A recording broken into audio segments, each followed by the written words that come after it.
আসসালামু আলাইকুম, কেমন আছেন ভিউয়ার্স? মুই বর্তমানে নামাজ পড়িয়া আইয়া পড়ছি এই সেই বিখ্যাত মাঠে। মাঠটার নাম হইল ছোট পোলাপানের যে একটা ফুটবল খেলার মাঠ, এই মাঠের নাম অতটা জানি না।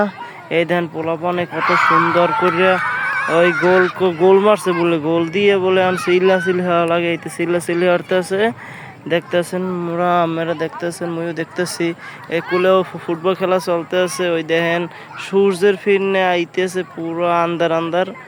এই দেন দুই পাশে মাঠ, মাঝখান দিয়ে ব্যারিকেড, একদিকে বাংলাদেশ একদিকে ভারত, আর একদিকে চলতে আছে নদী, বঙ্গোপসাগরের সেই নদীতে আছে হাজারো হাজারো কচুরিপানা। দেখতেছেন এই নদীর পাশ দিয়ে আবার উঠে গেছে আবার কত বড় বড় দালান।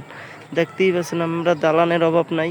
তার মানে এখন এই দালানের পাশ দিয়ে নদী বইতে গেছে। আবার ওই দেন ওই নদী আবার ওইন্দে শেষ, কিন্তু নদীর আবার এদিক থেকে আবার এই নদী আসতে আসতে আসতে আসতে এই পোলাপানে নদীর মধ্যে ডুবাডুবি করতে আছে। দেখতেই পারতেছেন আমরা। ওই আবার কেটা জানি দেন ওই একবারটা হে আবার আক্কুর রয়েছে, দাঁত বের হয়ে হে আছে হের তালে, আর মোরা আছি মুগো তালে। তাই আজকের এই পর্যন্তই। ভালো থাকবেন, আল্লাহ হাফেজ, আসসালামু আলাইকুম।